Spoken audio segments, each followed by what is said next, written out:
Juste avant que la vidéo commence, tu dois absolument savoir que tu peux récupérer une formation gratuite Assure ton bull market comme un pro et en plus de ça un accès VIP au contenu exclusif.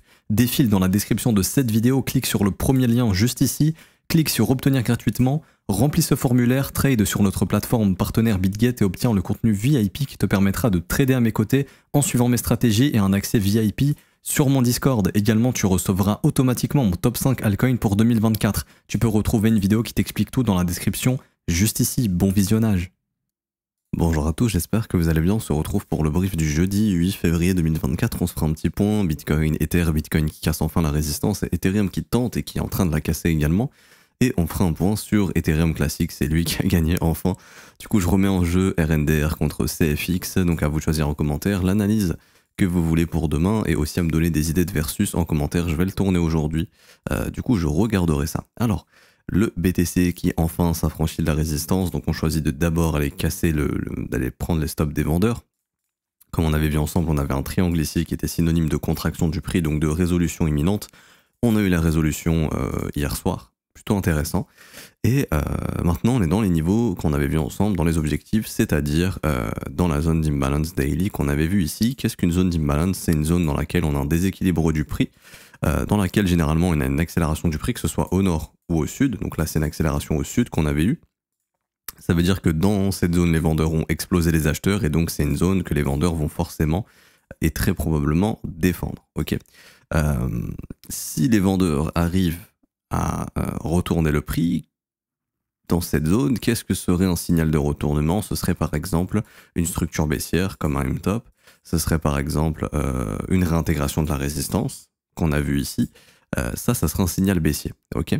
Également, on arrive bientôt dans la zone de rechargement de short, une zone dans laquelle le marché peut se retourner également. Quand je dis peut se retourner, ça ne veut pas dire va se retourner. Quand il y a le peut, on se hedge, par exemple, j'en ai déjà parlé, hein, mais pour moi, cette zone de prix, il faut se hedger. Également, j'en ai déjà parlé, mais on arrive à nouveau sur la résistance précédente. C'est pas ce graphique ici, mais bon, c'est pas grave. Ici, vous vous rappelez, c'était le haut de range précédent. Hop, on va revenir dessus. Vous vous rappelez, on avait cassé le range au sud. Ici, on l'avait réintégré. Ok. Et tout simplement, on va revenir vers la résistance du range. Résistance du range, grosso modo, qui peut être considérée comme toute cette zone. Ok. C'est la zone parfaite pour faire un pullback, c'est-à-dire avoir cassé le range, l'avoir réintégré, le retester et confirmer qu'on ne recassera pas pour prendre une direction baissière. Si le marché arrive à se réaffranchir de cette zone, c'est hyper bullish et je pense qu'on ira faire un nouveau sommet direction les 52 000 $, très très probablement. Prochaine zone de stop que le marché va essayer de déclencher, ici 52 100 $. En plus du gap CME qu'on a au niveau des 53 000 $, on a également ici une petite zone d'imbalance qui nous attend vers les 54 000, 55 000, donc ce seraient des objectifs à venir chercher potentiellement. Voilà pour le BTC ici en daily. Donc je rappelle, vu qu'on avait cassé le dernier creux ascendant qui était ici, il est possible de trouver un sommet descendant. Maintenant la question c'est est-ce que le marché va le faire? Moi ce que je vous invite à faire c'est de vous hedger si vous en avez la possibilité. Tout le monde peut le faire. Il suffit simplement de par exemple prendre des profits ou de ouvrir un short avec l'équivalent de ce qu'on a en spot. Si le marché baisse, vous perdez rien. Et si on casse la résistance, bah vous fermez votre hedge tout simplement. Parce que le marché fera un nouveau plus haut. Pas plus de choses à dire ici. Donc vigilance dans cette zone de prix quand même. Hein, parce que s'il y a bien une zone dans laquelle on peut se retourner, c'est la zone dans laquelle on est actuellement. C'est l'imbalance ici qui s'étend jusqu'aux environs des 45 600 $. Également, niveau important, c'est le seuil médian. Donc là, c'est le milieu de cette imbalance qui est aux environs des... On est venu taguer le niveau d'ailleurs, les 44 300 $. Donc voilà, petite vigilance. Maintenant, honnêtement, il n'y a personne qui croit à ce mouvement aussi, j'ai l'impression. Il n'y a pas d'intérêt pour le marché. Les gens s'en foutent de la crypto. Les fundings sont proches de zéro, voire même des fois tombent dans le négatif. Donc j'ai vraiment pas l'impression que les gens sont en train de FOMO sur ce mouvement. Personne croit au rebond des alts également. Franchement, pour moi, le sentiment, il est vraiment pas pour former un top. Encore si tout le monde serait en train de me dire oui, to the moon, on va péter la TH, c'est reparti machin, je me dirais oula, ça sent pas bon, mais franchement, le sentiment, il est très très pessimiste actuellement. On a potentiellement, enfin, c'est pas on a potentiellement, on a l'halving dans 2 mois. On a également un ETF Ethereum à venir dans 3 mois, très très probablement, à part s'il sera rejeté. Mais mais bon, on va partir du principe que ça pourrait être accepté. En tout cas, c'est vraiment une probabilité que ce soit le cas. Au mois de mai, du coup, voilà, il y a des narratifs assez haussiers, les gens n'y croient pas, les fundings sont proches de zéro. Ça me paraît bon, techniquement, pour continuer cette tendance. Également, en weekly, super intéressant, mais je vais revenir ici sur le graphique de Coinbase. Mais les graphiques en weekly, super intéressant. Ici, avec la chasse des stops qui a été déclenchée, la réintégration, le comblement de l'imbalance au sud, la première zone de support à la tenue immédiatement, ce qui montre que le marché est très fort. Également ici avec quand on regarde en weekly, on est en train d'attaquer la résistance en fait, tout simplement. On voit qu'on a une résistance au niveau du corps de chandelle ici, qu'on est en train d'attaquer, et si ça casse vraiment, à ce moment là c'est pour moi une confirmation haussière. Après encore une fois, comme je le dis, il faut être vigilant dans la zone dans laquelle on est, ok. C'est pour ça que personnellement, j'ai un petit ordre de profit encore un petit peu plus haut là qui traîne à l'approche des 45 000 $ ici, donc voilà, c'est encore une fois, comme je dis, je me protège. Hein. Ouais, ici, là, c'est sur les 61,8. Comme le profit que j'ai fait à 43 600. Mais honnêtement, pour l'instant, c'est bullish. Pour moi, ce qui serait vraiment bearish, encore une fois, j'en ai déjà parlé, je reviens du coup sur le graphique H4, c'est la réintégration de la résistance. Tant que le marché ne réintègre pas, c'est bull, tout simplement. Donc voilà, scénario haussier, ça réintègre pas. Ok, let's go, on y va. Je crois qu'on avait vu ça hier ensemble, ou je sais plus, mais je pense que oui. Si ça réintègre, c'est pas bon signe. Ça voudrait dire que l'imbalance a fait son taf et qu'on est juste venu déclencher tous les stops. Et ici, on a de gros poissons qui se sont servis de ce déclenchement de stop pour recharger justement dans cette imbalance ici, zone qu'ils vont défendre, puisque c'est une zone dans laquelle les vendeurs ont défoncé les acheteurs. Et donc ça, c'est un signal clair ici. Hein. C'est pas des petits poissons qui font ce genre de mouvement. Non, s'il y a eu un marché qui a baissé autant, c'est qu'ici, on a des mecs qui ont vendu pour probablement des centaines de millions de dollars, voire des milliards de dollars de Bitcoin. Ok, sachant qu'en plus de ça, on avait derrière potentiellement des gestionnaires d'ETF qui achetaient du Bitcoin pour leurs ETF. Donc malgré cette pression acheteuse, il y a eu ces grosses bougies rouges. Est-ce que c'est Grayscale? Est-ce que c'est machin? Bon, ça, on s'en fout. Mais en tout cas, voilà, c'est l'information qu'on a. Donc c'est une zone dans laquelle, comme je dis, le marché peut vraiment se retourner. Pour l'instant, en 4 heures, c'est bullish. Tant qu'on ne réintègre pas, c'est bull. En H1, pour l'instant, le flux, il est toujours haussier. En 15 minutes, pour l'instant, le flux, il est toujours haussier également. D'ailleurs, setup de continuation qui pourrait venir, très souvent, ça se passe comme ça. Et on l'a vu en weekly sur pas mal d'altcoins. Et là, il y a Kaspa qui a réenclenché. Mais on pourrait tout simplement ici venir chasser les stops, hop, et hop, repartir directement. Ok. Donc techniquement, court terme, la zone des 44 400, 44 350 est intéressante pour faire une continuation, ou si vraiment ça pousse jusqu'à l'imbalance, aller 44 300, 44 260 pour faire de la continuation haussière, histoire de chasser quelques stops et on y va. Ça, encore une fois, on verra. Parce que comme je le dis, c'est une zone extrêmement importante dans laquelle on est. Ok. Cette imbalance est super importante. Qu'est-ce qu'il y a d'autre à ajouter? Oui, en cas d'intégration de la résistance, c'est pas pour autant que ça voudrait dire c'est la fin du monde, etc. Le marché viendra probablement récupérer tous les stop-loss que vous voyez ici. Donc en gros, sous les 40 900, j'en ai déjà parlé, et ce sera la future zone d'intérêt pour retourner le marché. C'est-à-dire en gros, faire ça. Bien sûr, si on réintègre, déjà il faut réintégrer, on viendra probablement ici, dans la zone que je viens de vous dire, et là, si le marché se retourne pas, là, ça valide vraiment définitivement le scénario baissier avec sommet descendant, creux descendant, retournement du prix et fin de tendance haussière. Ce qui n'est pas encore le cas, bien évidemment. Déjà, première étape pour réintégrer, c'est toujours pas le cas. Donc surveillez bien pour moi le niveau des 43 400 $ tant que le marché ne se réintègre pas sous ces niveaux. Pour moi, c'est bullish et on va continuer de travailler l'imbalance, on va continuer de travailler la zone de rechargement de short. J'ai une future zone de stop en horaire qui me semble être assez intéressante. Elle est juste ici. Hop, c'est les 47 000 $. Là, quand je vois tous les sommets qu'on a là, pour moi, si vraiment on casse les imbalances, etc., on peut vraiment pousser facilement jusqu'aux 47 000. Après, on verra si on fait un double top. Tout à fait possible. Hein. Niveau des 47 également à surveiller, parce que c'est une zone où il y a beaucoup de stops qui se sont accumulés. Et là, on a eu un gros retournement du prix. Donc, voilà, si on vient ici et que le marché faiblit également, il faudra faire attention. Mais quoi qu'il en soit, pour l'instant, c'est bullish tant que ça ne réintègre pas. Est-ce que ça veut dire qu'il faut acheter ici? Encore une fois, ça dépend de votre stratégie. Ok, ça, je peux pas vous dire oui, il faut acheter ici, etc. Perso, comme je vous disais, je suis rentré à 40 600, j'en avais parlé, c'est le plan qu'on avait vu ensemble. Déviation, réintégration, on rentre, hein, tout simplement. C'est un setup qui fonctionne très bien. Est-ce que là, c'est le moment d'acheter? pour moi c'est trop tard, ok. Vaut mieux aller chercher des altcoins qui ont des setups intéressants probablement que de venir acheter un Bitcoin dans ces zones de prix. Maintenant pour Ethereum, Ether enfin qui tente de breaker la résistance des 2400 $, donc là on est vraiment sur les niveaux intéressants. Bon, si j'étends toute la résistance, on le voit ici, hein, on avait les mèches, on avait support, bam, breakdown, enfin breakout, mais du coup breakout baissier. Et on voit que c'est toute cette zone, si je l'étends un petit peu, on voit qu'on a l'imbalance ici également. Donc voilà, on est un petit peu sur les derniers niveaux où le marché peut se faire rejeter. Pour moi, si vraiment ça ne rejette pas dans les 2450, c'est bon, ça va probablement accélérer et ça va revenir vers les résistances prochaines qui seront vers les 2600 $. Et si vraiment ça cède, bon bah à ce moment-là, continuation haussière. Direction 2007, 2008, 2009, 3000 $.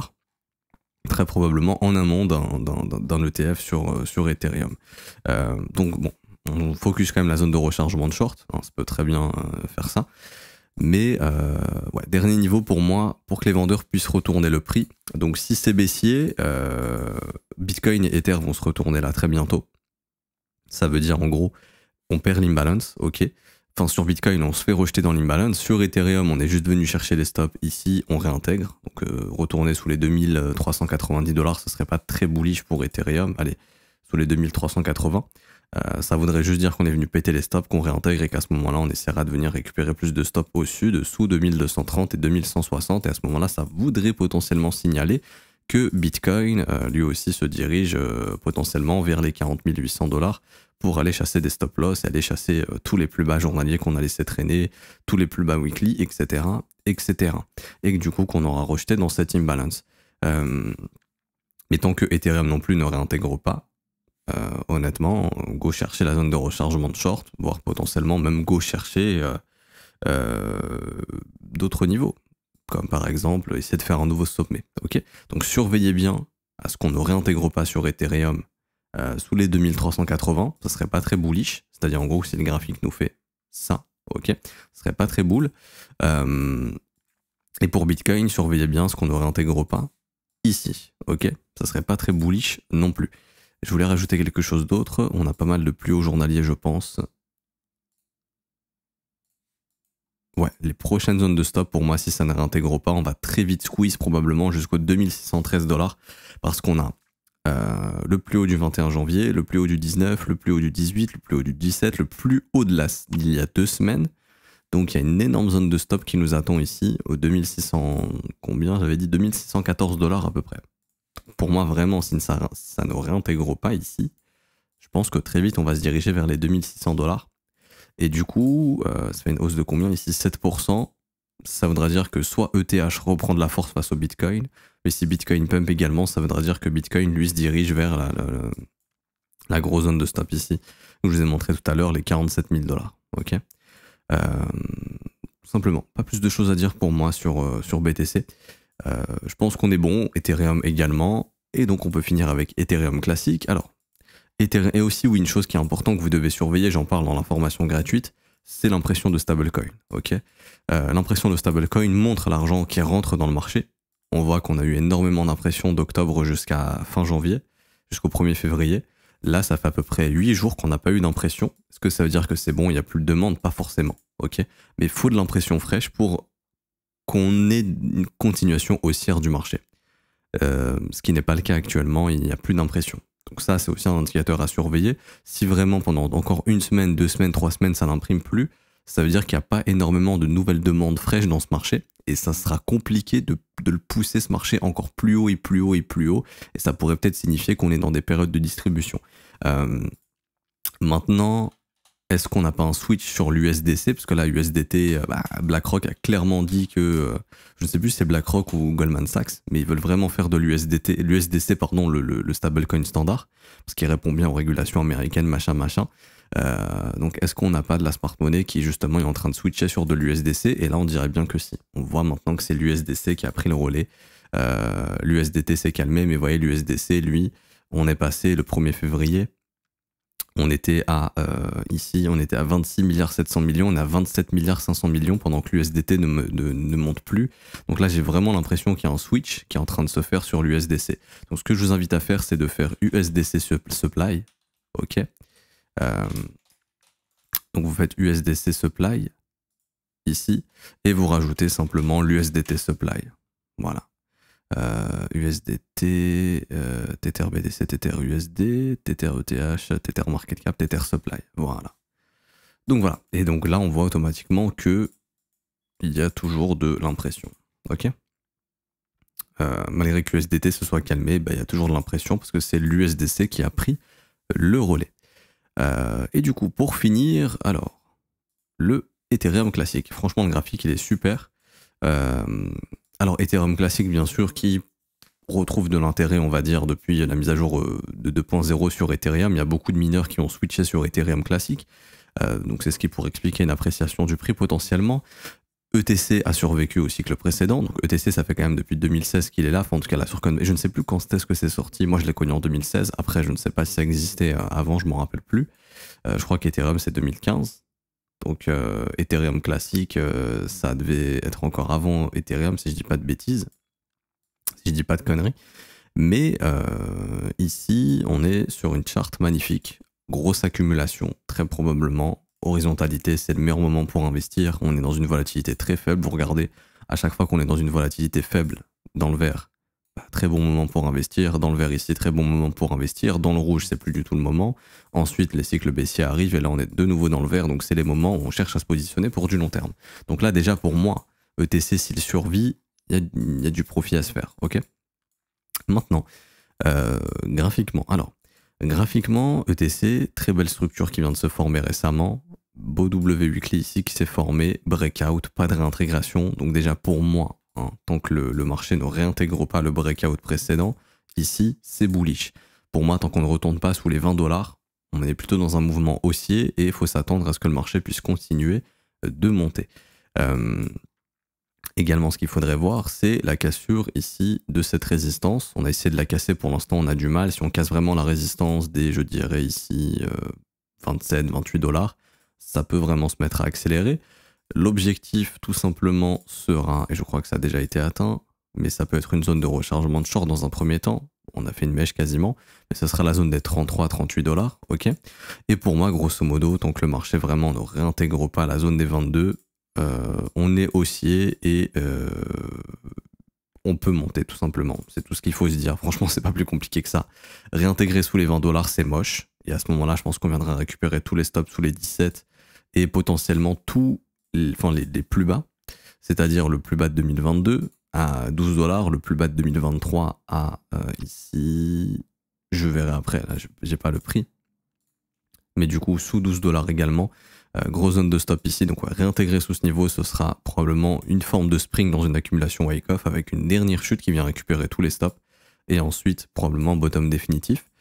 Donc là, si le Bitcoin est en train de nous former un top, il y a beaucoup d'altcoins qui vont faire ça, je pense, c'est-à-dire là qui sont en train de préparer un spring pour 2024 et ensuite le vrai bull market qui commence. Par contre, si Bitcoin ne forme pas du tout un top ici, qu'il continue, qu'on va au-dessus des 50 000 $, etc., il n'y aura pas du tout de spring ici et ce sera continuation haussière et donc ETC maintiendra très bien son pullback, sa zone de pullback qui pour l'instant est parfaitement maintenue, donc super bull. Quels seraient les objectifs en cas de bull market? Pour moi, c'est assez simple. On prend notre petit fib ici, je prends le top, je prends le bottom. Alors, dans un premier temps, déjà, les zones que le marché va essayer de déclencher. Donc, on est déjà venu déclencher cette zone ici. Ok, prochaine étape, c'est quoi? C'est cette zone et cette zone. Donc, c'est la zone des 42 $ et la zone des 45 $. Ensuite, ça sera la zone des 54. Ensuite, ça sera la zone des 65. Ensuite, ce sera la zone ici des 77. Ok. Et ensuite, dernière zone, les 83 $. Si jamais on n'arrive pas à faire d'ATH, il y a de grandes chances que le prix s'arrêtera entre 83 et peut-être 120 $, quelque chose comme ça, et le rallye sera fini. Et ça nous montrera que ETC a atteint un peu un top vraiment long terme et qu'on aura du mal à le casser, ce top, peut-être dans plusieurs années, mais en tout cas, ce bull market ne suffira pas. En revanche, si le prix reste fort au-dessus des 85 $, bien sûr, on poussera dans la zone de rechargement de short. À ce moment-là, on viendra chercher au-dessus des 129. Ok. Et si pareil, il y a toujours de l'acceptation de prix au-dessus des 129, bon bah à ce moment-là, on pourra s'attendre à potentiellement un ATH et à une découverte de prix. Et à ce moment-là, généralement, moi perso, ce que j'utilise, c'est des extensions 161.8.200 Donc là, ça serait entre 275 et 330 dollars. Après, il faudrait un narratif. Encore une fois, il faut du narratif. Il faut justifier pourquoi ça monte. On ne fait pas juste monter les prix. Enfin, on peut, mais il faut que les gens trouvent une raison pourquoi ça monte pour acheter. Parce que, encore une fois, demain, si je vous montre un actif qui monte, mais je ne vous dis pas pourquoi ça monte, bah, vous allez avoir du mal à l'acheter. Hein. Donc, par contre, si je vous dis ça, c'est génial parce qu'ils sont en train de développer ci et ça ici, là, ça va vous donner, ça va vous motiver plus à acheter. Ok. Donc, il faudrait voir le narratif qui peut se déclencher sur Ethereum classique. Également, la sortie de ce gros range ici, hein, vraiment une cassure des 45 dollars, ça serait super positif parce qu'on aurait vraiment une inversion de la dynamique ici. Creux, sommet, creux ascendant, sommet ascendant et tout ce qu'il faut pour bien partir. À ce moment-là, l'objectif de sortie de cette grosse structure, ce serait entre 180 et 220 dollars. Donc, ce serait très proche des ATH, voire un petit peu au-dessus. Donc, voilà pour moi les objectifs sur Ethereum classique. Donc, je répète, tant qu'on perd pas 20 dollars, c'est bullish. On perd 20 dollars, je pense qu'on ira nettoyer tous les stops sous les 12 dollars et donc on aura un mouvement de capitulation comme on l'a déjà eu ici, où là on était venu récupérer tous les stops. Donc là, ça n'avait pas été le cas sur Coinbase, mais ça avait été le cas sur Binance. On avait eu une mèche qui était venue récupérer sous les creux et ensuite on est reparti. Donc ça sera un mouvement qui pourrait arriver. Et si jamais ce mouvement n'arrive pas, ce qui pour moi n'arrivera pas tant qu'Ethereum classique ne repère pas les 20 dollars, on est bien bullish, on pense haussier. Daily, voilà, on surveille quand même hein, ici la réjection des prix, c'est-à-dire zone de rechargement de short du dernier mouvement baissier. Parce que bien sûr, ça peut très bien ici juste faire un rebond. Oups, ça peut juste faire un rebond et venir en zone de rechargement de short et c'est bon, c'est fini. Après, on fait un sommet descendant. Donc ici, grosso modo, entre 28 et 30 dollars. Voilà. Si on fait juste ça, ensuite le prix faiblit, ça sentira pas bon, ok. Mais si voilà, on casse le dernier sommet, tant qu'on maintient le bottom des 21 dollars et qu'on casse les 32 dollars, c'est très bullish, ok. C'est très bullish et je pense qu'on pourra aller chercher beaucoup plus haut. En revanche, si on n'arrive pas à casser le sommet des 32 et qu'on repasse sous les 20 dollars, franchement là ça pue et pour moi ça ouvre grandement les portes d'aller chercher sous les plus bas 12 dollars, tout simplement.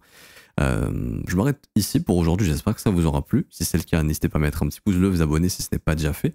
Également, vous avez une formation qui vous attend en commentaire épinglé de cette vidéo, donc c'est le premier lien, obtiens ta formation et accède au VIP gratuitement pour trader à mes côtés. Vous cliquez sur le lien, c'est 100% gratuit, ça vous ramène sur notre site web, vous remplissez le formulaire, ça prend 35 secondes. Une fois que c'est fait, vous allez recevoir la formation dans votre boîte mail dans 10-15 minutes, voire 1 heure grand max. Ensuite, si vous voulez obtenir le contenu VIP, qui est gratuit lui également, il vous suffit simplement de trader sur BitGet, notre plateforme partenaire. Donc en fait, dans le formulaire, on va vous demander de vous inscrire sur la plateforme, c'est gratuit. Et si vous voulez l'accès VIP, il faut simplement trader sur la plateforme quelques jours et vous aurez l'accès VIP. Il y a également une vidéo qui vous explique tout. C'est la deuxième vidéo, tutoriel rejoindre le VIP gratuitement, une vidéo YouTube que j'ai faite où je vous explique tout de A à Z dedans pour rejoindre le VIP et c'est totalement gratuit. Pour ceux également qui veulent se former à mes côtés, donc avoir 19 heures de formation et également des briefs quotidiens à mes côtés et vous former à mes côtés. Ça commence à partir de 49 € par mois. C'est sans engagement, vous pouvez annuler le renouvellement quand vous le souhaitez. Vous avez les offres trimestrielles, semestrielles et annuelles qui ont des réductions. On a actuellement 36% de réduction sur l'offre annuelle. Comme je le dis, vous avez la formation, donc ça c'est le e-learning pédagogique. Et ensuite, vous avez le brief quotidien tous les jours du lundi au vendredi à partir de 7 h du matin, heure de France, et ça se finit aux alentours des 8 h 30. Ok, c'est dispo en rediffusion si vous n'êtes pas là pendant le direct. Vous posez vos questions en amont du direct et j'y répondrai pendant le direct et vous aurez la réponse pendant la rediffusion. On voit des cryptos ensemble, des stratégies ensemble, des coins qui seraient intéressants pour de l'investissement. Hier, par exemple, on a vu les tokenomics à éviter pour l'investissement long terme. Il y a beaucoup de gens qui investissent actuellement sur des airdrops qui ont des tokenomics dégueulasses et qui vont se faire défoncer dans peut-être 6 mois, 12 mois. Donc on a parlé de tout ça. Vous pouvez nous rejoindre. Le lien pour nous rejoindre, il est également en commentaire épinglé. C'est le 4e lien, rejoindre l'école, école.letronfzco.com. Vous cliquez sur ce lien, vous choisissez votre abonnement et immédiatement vous aurez accès à l'école. Je m'arrête ici pour aujourd'hui. Bonne journée, on se retrouve demain. Ciao, ciao.